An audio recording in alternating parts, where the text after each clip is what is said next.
Greetings, old school magic players, and welcome to the Four Horsemen.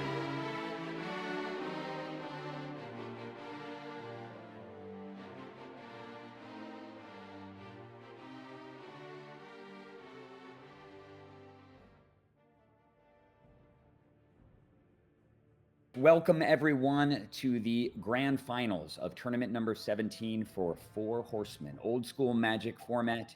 We have two stalwarts of this format. One of the founders, Chad, wielding a red-green deck that he has called Living Plane Falling Star, for lack of a better word. And he is up against Peter Soltis, wielding his own little homebrew called Dark Library Aggro Burn. My name is Brian Weisseman. I'm joined here today by John Ekleberry, who is also another long-term stalwart of this format. And we have a really, really interesting matchup in front of us. Fundamentally two red-green decks, but with very, very divergent playstyles. John, you want to go over real quick about what we're going to be expecting to see between these two competitors? Peter's on a little bit of a lower curve than Chad. Both of them are playing some of the kind of hallmark cards of the format. They both have Urnums, they both have Rook Eggs, they both have Curd Apes. But after that, their decks diverge a bit. Chad is playing into a Living Plane Falling Star combo at the top end of his deck, as well as some high-end robots to try to get in some flying damage and some direct damage with the trikes, and also use them to kill lands if he plays the Living Plane. Whereas Peter has kept his curve lower. His kind of end game plan is to use life gain with Dark Heart of the Wood and land tax, and possibly even recycle his deck with Felden's Cane. So it's going to be really interesting to see if he's able to outlast, Chad's early assaults, or if they just end up in a stalemate, both playing, Curd Apes and Urnums until someone breaks it with a Falling Star. I'm excited to see the match. Yeah, it is a really interesting clash of styles, because traditionally you look at two red-green decks and you think, well, clearly this is just an aggro on aggro matchup. But interestingly enough, it's more of a match of combo versus control. Chad is kind of playing a combo deck. His deck is based around the idea of using Living Plane by mid-game to turn all of his opponent's lands into creatures, and before his opponent has an opportunity to respond, Chad plans to blow up all of his lands either with Triskelion or with a couple of one or several timely falling stars to blow up enough land that his opponent has no opportunity to recover. And Peter's actually playing a kind of long-term grindy strategy.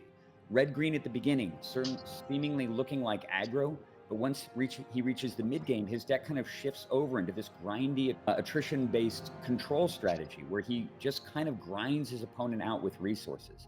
So it'll be really interesting to see how this matchup winds up. It looks like they are nearly done with shuffling. You can see Peter's got his three piles all set up. Chad is still shuffling.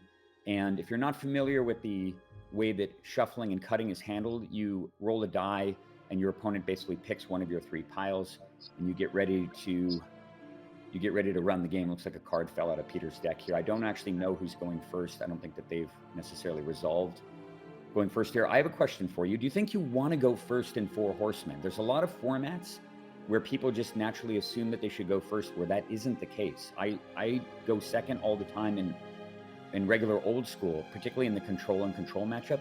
So do you think that there's a huge advantage to be gained here by going first, or do you think the consistency of going second overrides that?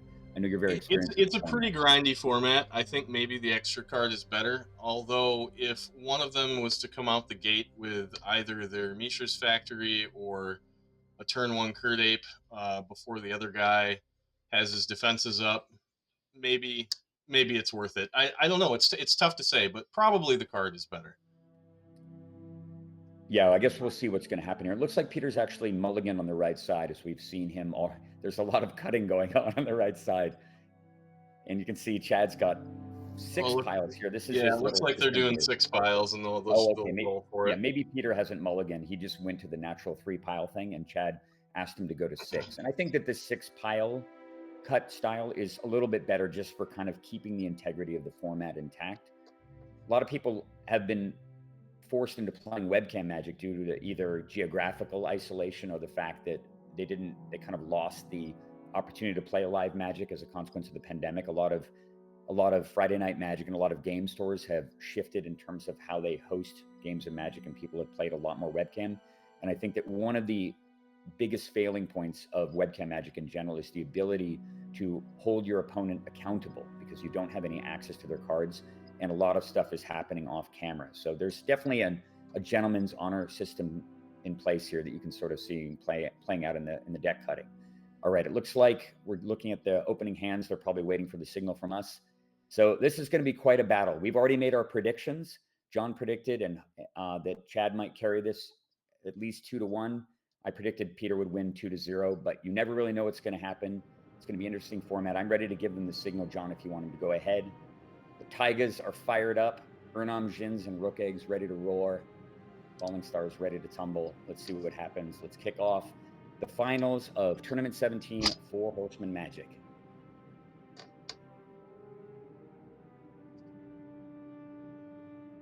All right, Chad looking at his opening 7 here. So if you're Chad or if you're Peter, what are you looking for in your opening draw here, John? I think I want either the Mishra's Factory or an early Curd Ape to just start beating face. Certainly Chad's going to want to try to set up his combo, but I don't know that it's worth it to aggressively mulligan to get it against Peter, who already has a lower curve and already has a better... Oh, and look at this, Chad's mulling again. So he didn't like what he saw, and he's going back for something perhaps more aggressive. Yeah, certainly unfortunate. In the run-up to this event, as soon as I was asked to come and help with the commentary, I went and I built both of these decks on Magic Online and did a bunch of test draws, and I actually found that even though Chad's deck on paper looks like it's more resilient in terms of its color, because it's really just a red-green deck, the high casting cost, the high end of his deck, and the amount of cards that he has in the 4 to 6 mana range means that his draws are actually a little bit more unstable and precarious. Peter's running more colors, but his average CMC is substantially lower, and a fair number of his off-color spells, the white and the black ones, don't really require him to have white or black mana at the beginning of the game.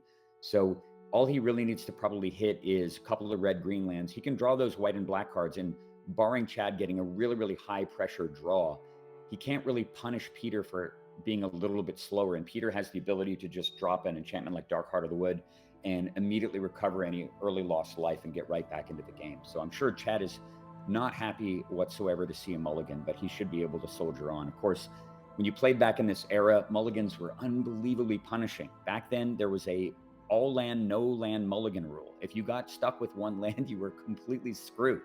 You had to play one land and there was no way around it. And over time, the mulligan rule has become increasingly generous and less restrictive on the players, less oppressive and punishing. So you get to redraw 7 cards, gives you an opportunity to get plenty of mana, and hopefully that's what we see from Chad right here. He's taking a look at his next 7. And again, I don't know who's going first. I would suspect maybe Chad is, although Peter did look at his hand first. You can see Chad is now making, is almost certainly going to be keeping his hand here, I think. I think he's deciding which card to pitch.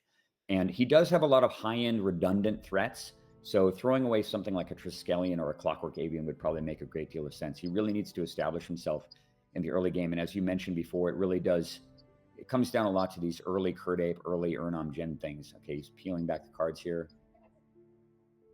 And we'll see what's going on. Peter looks patient, composed. He's been here so many times. This, I believe, John, is his 10th trip to the finals. Yeah, if he wins here, this will be number 10. That's incredible. Has he ever failed to win on the final day? I don't believe so. I think that the few tournaments that he didn't play in, of course, somebody else took home. But well, Yeah. he did lose the Singleton tournament, which was tournament 16. With a lot more variance there, certainly. But in a regular Four Horsemen environment, he has not. Peter does not lose on Sunday. Kai Buddha would be jealous. And look at this, opening up with Taiga Curd Ape going first, just about perfect. So Chad's on the play. He leads with Workshop into, I assume, Felwar Stone. Oh, into Jalem Tome. So he's drawn Mishra's Workshop. And when I was testing Chad's deck, this seemed like the way that he beats Peter. If he draws Workshop early, he can ramp out into the 4 tough creatures. Okay, and Peter does not have a strip mine. He's going to attack for 2. Does he have a follow-up here? May have an elf. May have nothing. The format's pretty slow if you don't have... All right, Chad gets to untap with Workshop in play. He's not going to be able to fire off Jalem Tome. At least not yet, but that's a big deal. Drawing that Workshop early is how he wins game 1. And I think he's at a huge disadvantage in game 1 without Workshop. And he's got a Taiga as well, so he's got red and green mana. The question is does he have a Chain Lightning or a Curd Ape of his own? That would really help staunch the bleeding here. and he's got his own ape. There Peter it may is. be able to, yeah, excellent. Peter could remove that easily with Falling Star with Chain Lightning. It'll be interesting to see if he does that. Do you think that he should Falling Star right away just to keep the pressure on if he does have one, or should he hold that to try to hit 2 creatures with it? I would always go for at least a 2-for-1. I'm pretty greedy though. It might not be the correct thing if one of them can actually apply the pressure early. This is going to be a big turn. I noticed Chad slowly drew that card, and it looked to me like he was hunting for land. He really needs the 5th land, and there it is. The question is, does he have the Clockwork Avian to go with it? If he can drop an Avian right here, he's going to apply tremendous pressure. Peter has no answer to Clockwork Avian whatsoever outside of 5-mana Pyrotechnics or with Fissure. You see Chad. Yeah, all of his artifact removal is in his sideboard, so game 1 it would be phenomenal for Chad to drop an Avian here, but I don't think he has one if he hasn't played it yet. Although, well, here we go. There's a Clockwork Avian. Boom, perfect. Right on curve on turn 3. Peter cannot be happy to see that. And Peter's not drawn one of his accelerators, which means he's not going to be able to interact with that Clockwork Avian until at least turn 5. And that's assuming that he's got 2 more land drops in hand. His deck is not running a ton of lands. It only has 21 mana sources in it that aren't outside of the Elves of Deep Shadow. He does have a 4th land, though, so just 1 land away from being able to kill that with Pyrotechnics. Be interesting to see if he's got an Urnam in hand. And we talked before about Urnam Djinn is one of kind of the defining creatures in this meta. Is there a creature in Four Horsemen currently that is more impactful than Urnam Djinn at this point? I don't think so. I mean, I think there are a few creatures that show up more. I think Clockwork Avian's really gaining in popularity with the evasion, and also, of course, Trike shows up in a ton of lists. You would think that almost every deck would want to splash for Urnam, but we've seen a lot less of them than you would think we might. Very, very interesting. Yeah, I know that Triskelion has gotten so much respect in the format, and it certainly deserves it, even with the workshop restricted. And Peter has foregone using any Triskelions at all. He's just has none of them. Oh, and he has Drop of Honey. Interesting. It's a very, very clever play here, assuming that it does give him an answer to multiple large creatures. And it's kind of like playing a Nivenral's Disc when you are in relative parity or even when you're behind. Your opponent Chad now really has to think about what he does here, because he's going to lose his Kurdape to the Drop of Honey, which means that he'll take 2 damage from the Triskelion. I'm sorry, 2 damage from the Kurdape if he attacks with Clockwork Avian, but he might not even care. He might have another Avian in play. He might have a Triskelion to follow it up. Without any question, he's going to be attacking for 4 here. But Peter will have the luxury of popping off the Kurdape and then attacking for 2. It'll be very interesting to see. This is going to be a big turn, and Chad does have the Jalem Tome out and enough mana to run it. I think he's asking for cards in hand. Peter currently has 4, I believe, as he was on the play, and he's played 2 permanents. A lot of little discussion right here. Really being purposeful and deliberating, I think. I would have probably turned that Clockwork Avian sideways a lot faster. Yeah, right away. You're not really thinking much about not attacking with it. So yeah. Takes off a 5th of Peter's life total right there. Question is, does he have another one? And playing another one here would be interesting. If he plays another Clockwork Avian, then obviously Peter bumps off one of the apes. Then he has to kill his own ape, and then he can start set to work on the bigger artifact creatures. Chad does have 6 mana too. Question is does he have another artifact creature? I think we'd see it hitting the board right now. It'd be interesting to see. I think that if I were Chad, I might have contemplated using, if I don't have a 6-drop or a 5-drop, I might have used Jalem Tome before the attack step to see if I hit a Chain Lightning. Yeah, he should have done this before the attack, because if he hits a Chain Lightning, he can get through for another 2 points of damage. Although I guess that would just allow the Drop of Honey to kill his Kurdape. He might not want to do it. He may want to save the Chain Lightning just to go face with it later on. Also, if he Chain Lightninged, Peter would be able to bounce it back and hit the other ape, and then, well, I guess one of them would still die to Drop of Honey, though. Yeah, exactly. The Drop of Honey kind of changes the math. He might just be wanting to pressure. You can see the Clockwork Avian. I see him adjust his die down. Okay, and he's passing the turn back. He throws away City of Brass. So Drop of Honey pops off 1 ape. He's going to have to kill his own next. He did not have an Urnam on turn 4. He's got a City of Brass, so he does have an answer to the Avian. If he wants to kill it that way, the Avian should have spun down to 3. But the question is... I went and told him. Yeah, if you have pyrotechnics here, do you kill the Clockwork Avian, or do you just take 3 next turn and wait for the drop of honey to do its thing? What do you think? I'd wait and save the card. I agree. I agree completely. Oh, and he's got a rook egg. What a draw that is. Perfectly timed. He's got to take 1 damage from that. That'll take him down to 15. So Chad's going to be able to get in for 3, and the rook will die. And one of the big weaknesses of Chad's deck is he does not have the ability to remove a 4 toughness creature at all. All of his damage is basically chunks of 3. So he's going to have a very, very hard time dealing with that rook egg. However, if he does have a land here, and he has his, surely he definitely has a land because he threw away the City of Brass, I wouldn't be surprised if Chad has a rook egg in hand. He is running 3 of them versus Peter's 4, and he's drawn an extra card. Actually, 2 extra cards essentially by going second. That would be a hell of a play, actually. If he plays his own rook egg, then he's going to be able to get a free... Not only will he be able to protect the Clockwork Avian for a while, but actually the Avian... Yeah, he can't, unfortunately, though, because he can't use that workshop to cast it. He's only got... Yeah, no, I think he's got another land in hand, almost certainly. If he threw away a City of Brass before having four sources of mana, I would be really shocked. I mean, I don't know what he would keep. Certainly he has to just send in the Clockwork Avian here. And the life totals are actually quite close, right? 3 more damage. Takes Peter down to 12. The thing is that Peter has 2 Cities of Brass in play. So Chad may feel like he's racing here. It may feel like a race, but Peter could easily have 1 copy of Dark Heart of the Wood in his hand, which would mean that he's really actually effectively well above 20, and he's got Maze of Ith. Very interesting card added to the battlefield here. All right, he did not play the City of Brass. He's hit 2 singleton lands. Rook Egg dies, replaced by a 4/4 flyer at the end of the turn.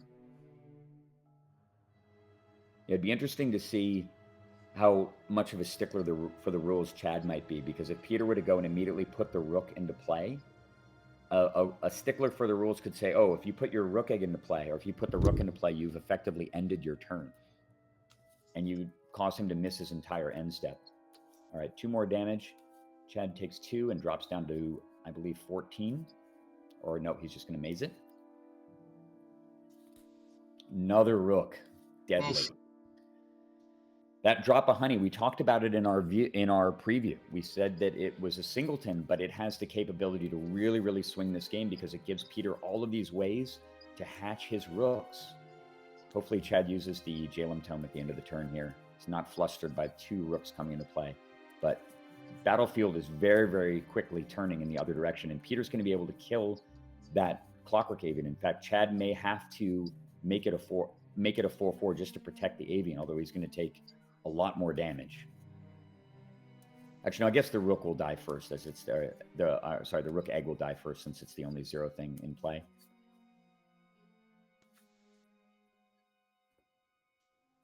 So yeah, Peter just ended his turn and put a 4/4 rook into play.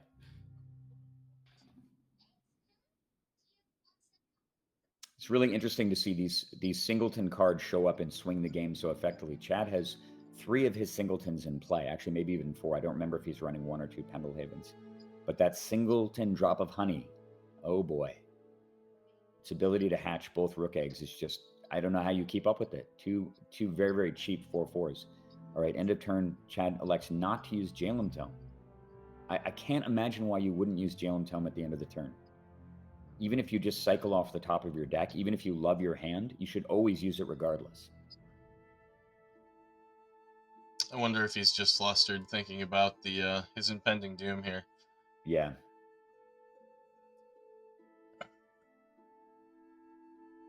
I'm not sure what the debate is here, since the I'm not turn's privy to what's basically going over. on. Current life totals are 11 to 16 in favor of Chad. We'll see if Chad remembers to use the Jalem Tome end of turn. But he's already untapped, so I'm not really sure what the discussion is about. No, he's reaching for the top of his deck, so he did not use Jalem Tome end step. And he did not untap the Clockwork Avian either. He does have 1 Maze of Ith at least to hold off 1 rook, but I think I probably would have untapped my Clockwork Avian.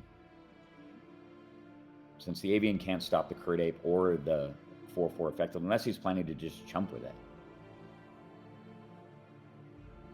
Yeah, that's an interesting point. He could have reloaded it if he wasn't going to do anything else. Yeah, I mean, I think he would probably need to reload it just to have the ability to have it trade with a rook egg. He's using Jailum main step. Oof, I hate it.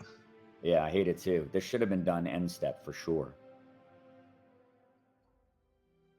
Let's see what he throws away here.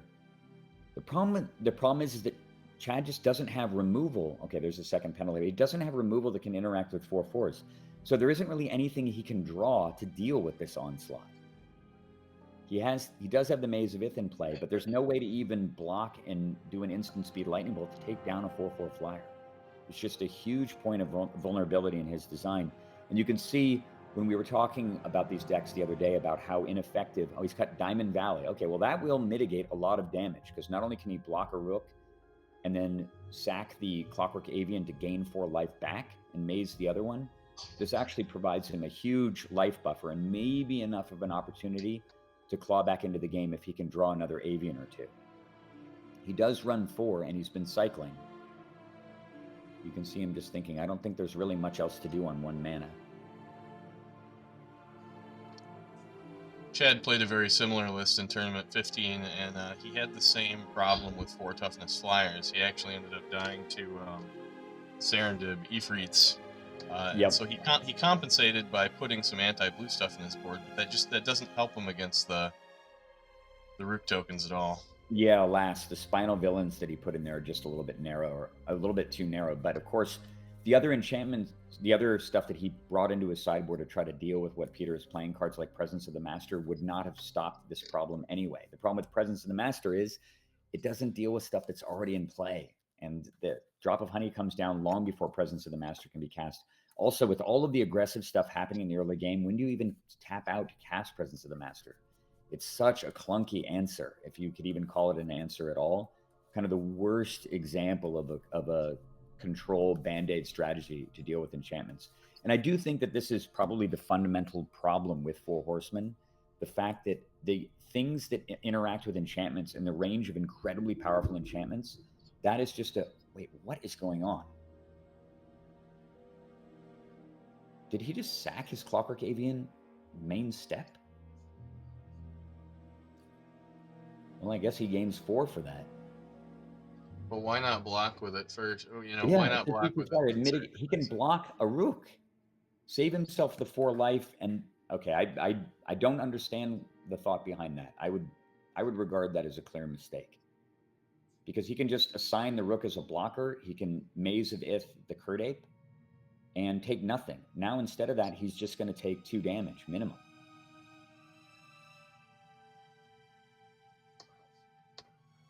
So Peter kills off the other rook naturally.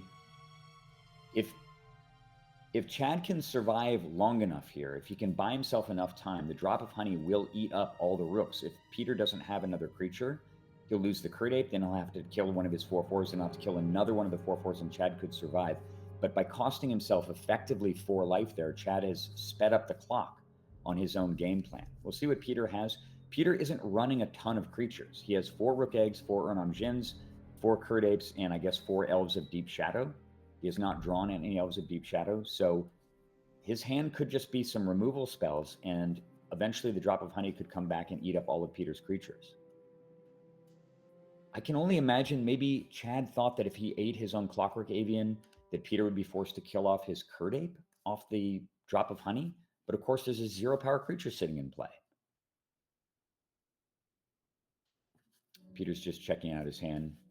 And I suspect Peter's probably holding at least 1 copy of Pyrotechnics in hand. He might also have a Falling Star. Yeah. That's, Yeah, Chad currently, I believe, sitting at exactly 20 life.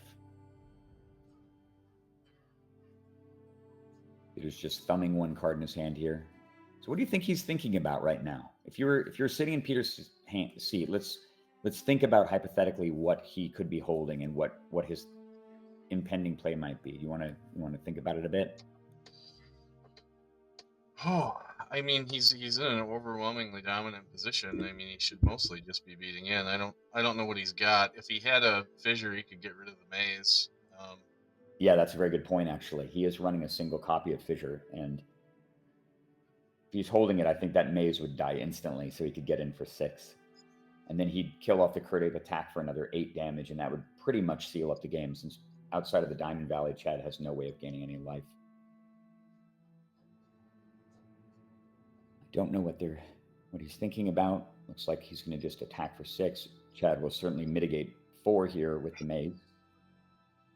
And his Clockwork Avian sitting in the graveyard could have blocked 4 incoming, and he could have taken nothing. Instead, he takes 2. So that'll drop Chad down to 18. And then there's going to be another rook joining the party. The question is does Peter have another creature? He's got Dark Heart of the Wood. Okay, that doesn't change anything but the math, but we're definitely now in line for a long and grindy game here. That said, if Chad can weather the storm here, Peter doesn't have any more creatures. Okay, he doesn't have any more creatures. Very interesting. The maze could be incredibly decisive here, buying him at least 12 to 16 life and enough time for the Drop of Honey to kill all the creatures if Peter's not able to draw something small. So without any question, Chad cannot commit any more creatures to the board here. He's got to just take some damage and be patient. Well, he could play something and then immediately sack it to the Diamond Valley. Maybe this is why he wanted his creature off of the board.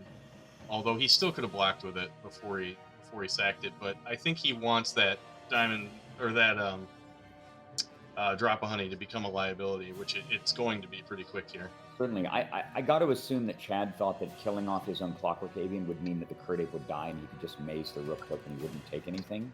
And he wanted to just start Peter's creatures dying. I think he just didn't realize that the Rook, maybe in his mind, he was already regarding that 0/3 Rook egg as being a 4/4 creature.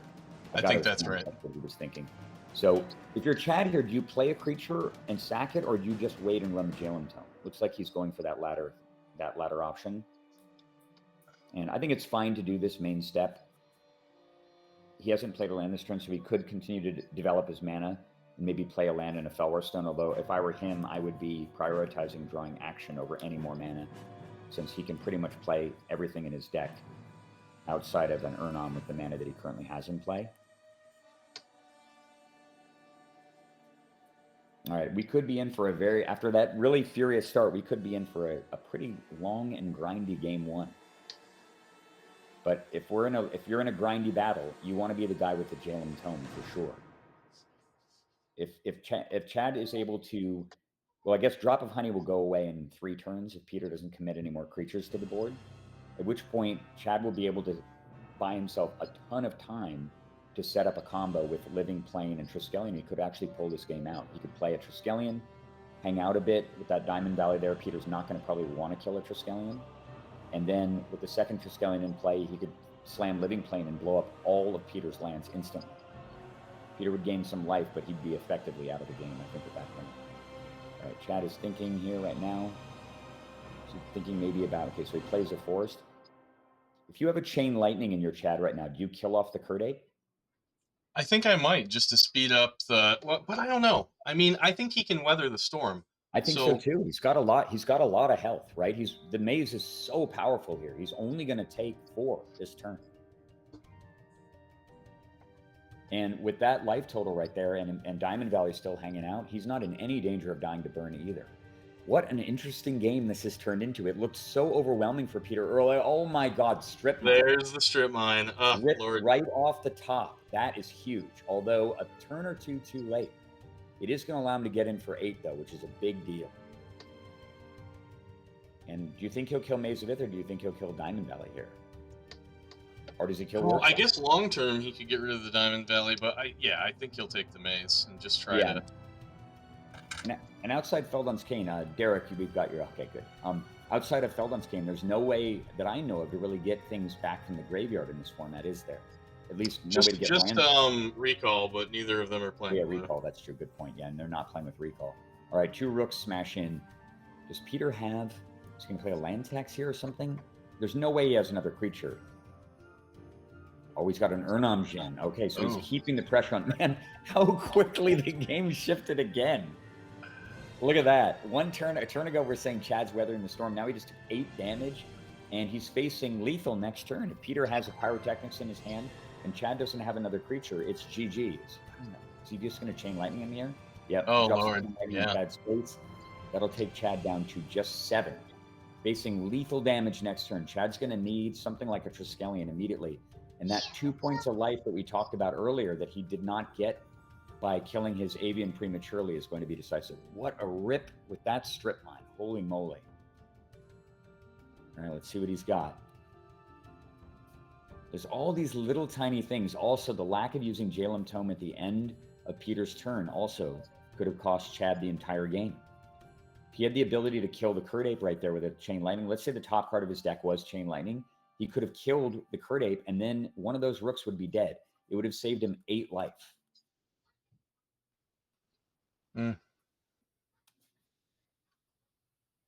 So Chad's going to need a blocker, and he's also going to need that last card in Peter's hand to not be Falling Star or Pyrotechnics, or we're going to be going straight to game 2.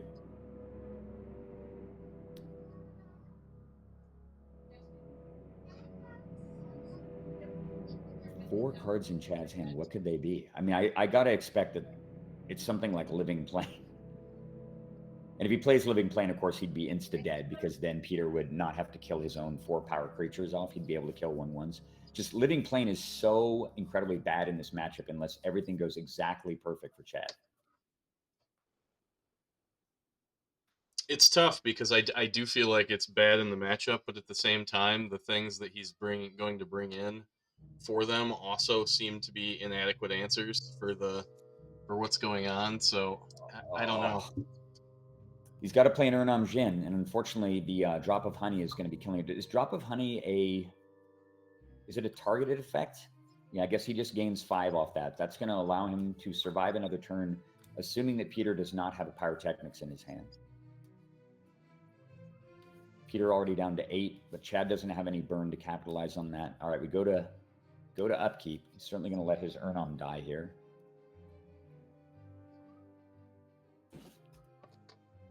Or not. I can't imagine why you would keep an Urnam in play over a 4/4 flyer in a matchup against a red-green deck.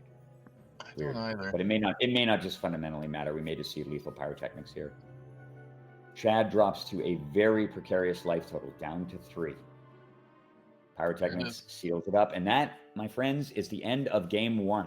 Quick beating from Peter. Chad definitely thought that he was probably going to be losing this game. Almost certainly. He felt like he was at a huge disadvantage in game 1. So while they are shuffling up for game 2, let's talk a bit about the sideboards. I'm going to bring up the 2 deck lists right now. And I know that the viewers are probably not privy to what's in these players' sideboards, but I'm going to bring them up. Oops. So here's Chad's deck for our audience. All right, so let's talk about Chad's sideboard strategy first. If you're Chad, you just lost game 1. You drew the Mishra's Workshop, and well, it made the game a lot closer than he probably expected it to be. You've lost. So what is the sideboard strategy? If you're sitting in Chad's seat, what are you looking at here to bring in? I don't like any of it. I don't it's kind of unfortunate, but I don't know if bringing any of those cards in are any stronger than still having that outside possibility that he could assemble the combo and win that way. I know that it's not necessarily good in this matchup or favored, but I think it might be better than whatever he's going to bring in. Yeah, there's that whole issue, right, of trying to out-control the control deck. And people do this and make this mistake a lot of the time, in my opinion, in formats like Old School, where they take a deck that is basically streamlined and functional and possibly combo-oriented, and they go, okay, well, my opponent's vulnerable to this and this and this. And they strip out 7 or 8 cards from their deck, but in the process, they gut the core mechanics of their deck. And they try to bring in a bunch of control elements against a deck that's already playing control. And when you do that, you're kind of just playing into the game plan of your opponent. It doesn't really put you ahead. And when Chad was talking about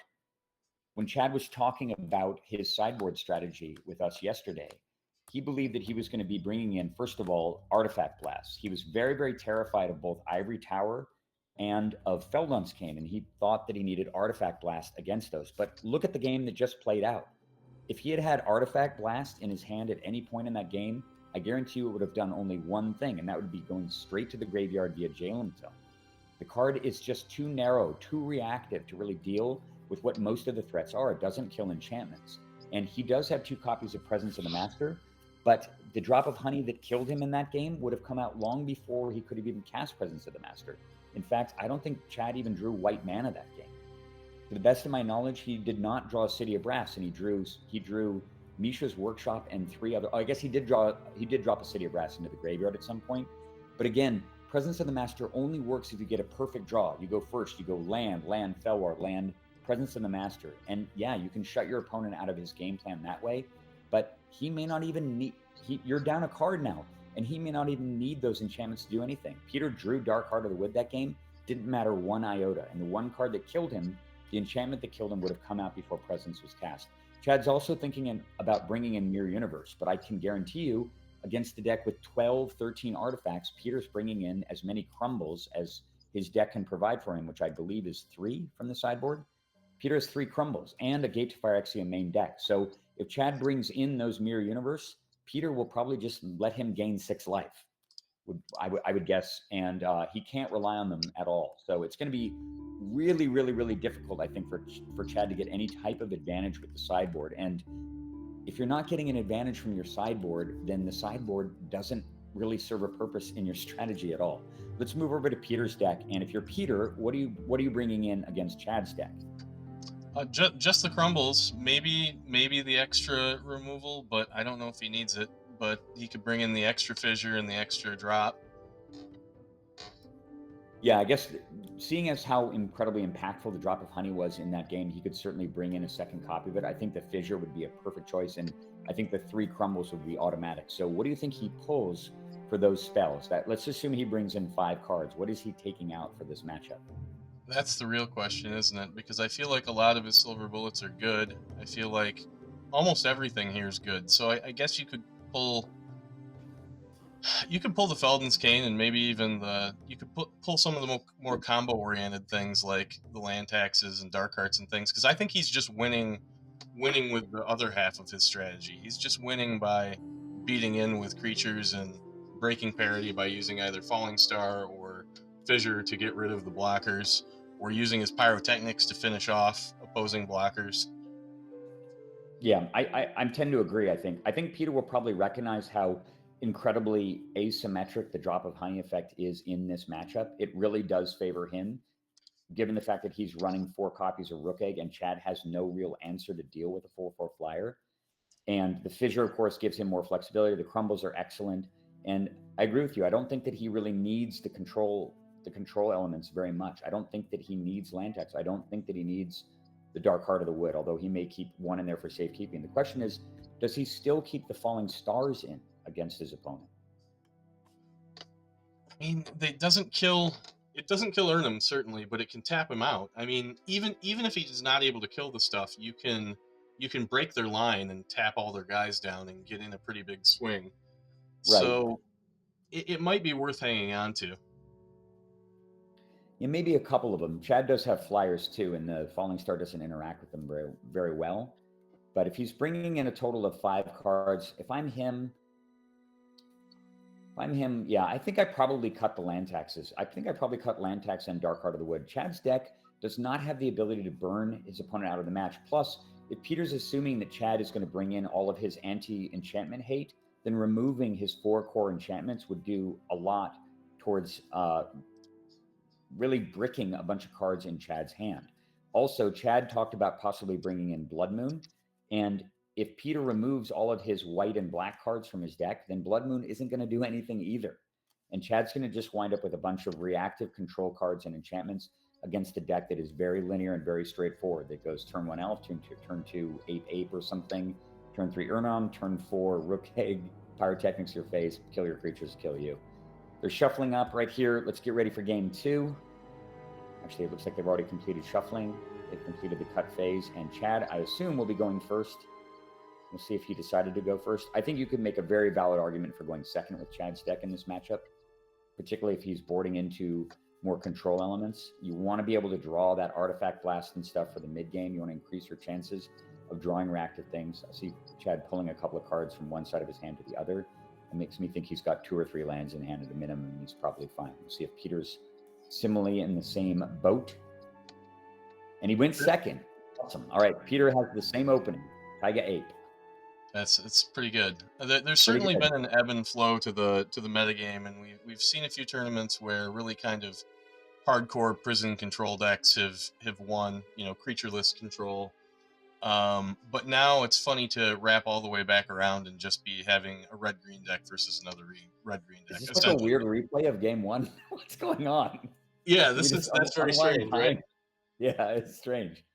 And I believe that's an unlimited. Does he have Jalen Tome again? What is going on? Are we watching the same game again? I looped the video. All right, well, I know who wins this game. I can actually predict this game turn by turn. But we'll see. Next turn, Peter's going to play a forest, attack for 2, and pass the turn.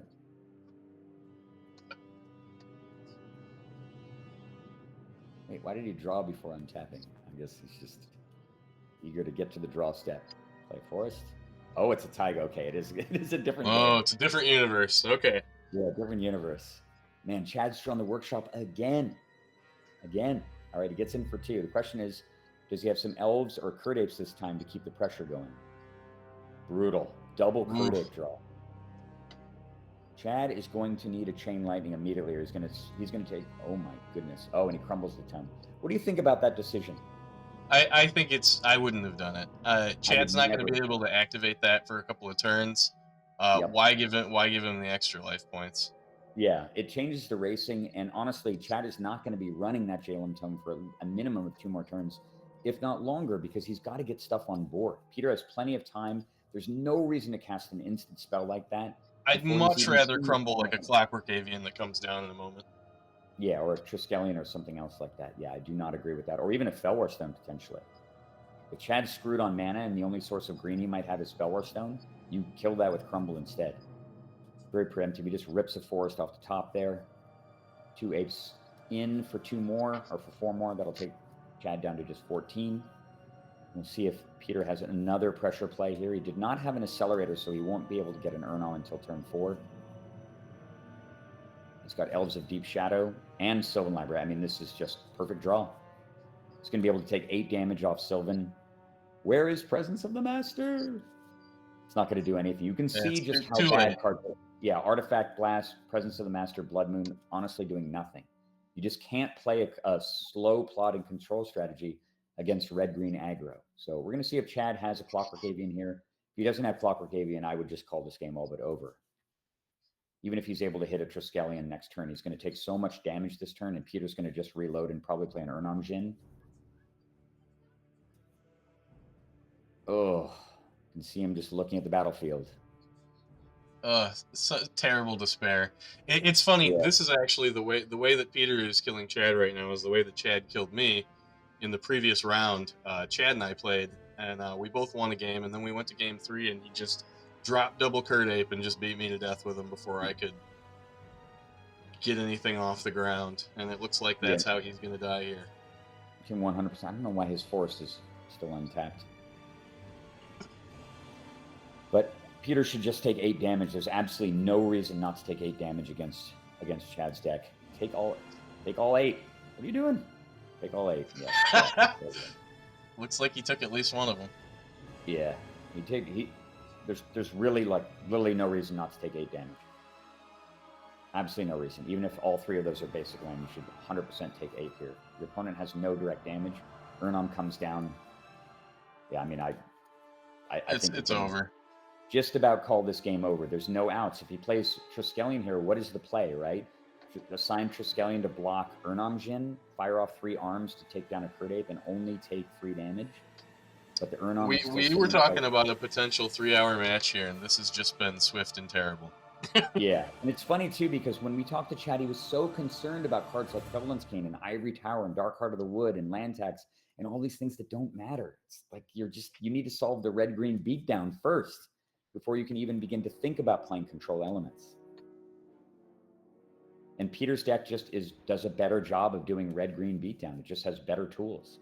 It has Pyrotechnics instead of Living Plane. And Chad just passes with 6. I'm so depressed Yeah. about this right now. Like, I Yeah, wanted I to mean, have again, at least a match, you know. at least a match. Yeah, I mean, game one was cool. Game one was certainly interesting and contested, and I think Chad had a legit chance of winning game two. I'm sorry, game one if Peter had not drawn the strip mine exactly when he did, because I think it would have cleared away most of the creatures on board, and at that point, Chad would have had a lot of time, a lot of breathing room, and a lot of life to set up a combo once the drop of honey was gone. But here he's beating in for 9 damage. Chad takes 9, dropping all the way to 3. And I think against a red-green burn deck with 7 burn spells, your prospects of winning the game at 3 life are approximately 0. I'm just going to play another Urnom. Thud. All right, is there Oh a my card in God. red-green that cares everything? Yokel Hops is in this format, right? And it only costs 4. Right? Yes. Good old Ice Age. Yeah, poor Chad. I know he really, really wanted... Okay, he should just slam Presence of the Master here out of spite. Do it. Just put it down. I don't really know what there is to think about here. One of our viewers asked why Chad kept his hand. That's interesting speculation. Certainly, Yeah, well, he had liked workshop. he liked seeing that workshop, and he was kind of workshop hoping that he one. could just curve into an avian. Yeah, but he did not. Maybe he thought that he'd be able to tome into the Clockwork Avian or into a Triskelion, but there's literally nothing he can do to survive here. He's at 3, and Rook Egg can only block 1 Urnom. He's taking a minimum of lethal damage. Peter's got another Crumble, which I expected that he had in his hand when he burned one early on the Jalen Tome. And just like that, guys, Peter becomes the champion of tournament number 17, Four Horsemen Magic. It's going to be interesting to see how this format continues to evolve. I know that Sylvan Library and Dark Heart of the Wood are going onto the restricted list for the format. But if I had to take a gander at it, I would say take a long, hard look at the Arabian's creatures. I mean, at a certain point, right, you can't restrict the format into balance without just gutting it completely. Maybe it's time to bring back the City in a Bottle for a while or something else like that to see how. Ooh, I like it. I like it. It's spicy. It's funny though, because we, like I mentioned before, we kind of moved away from these strategies, you know, but now they're back in full force. So that would be really interesting if a City in a Bottle was a tool that could be used right here. That would have locked this whole board. Totally. I mean, Arabian Nights is such an outlier in these first 4 sets. It's so unbelievably undercosted relative to everything else, because back in 1993, when Arabian Nights was designed, the designers of Magic didn't understand what a drawback was. They didn't understand how to balance creatures like this.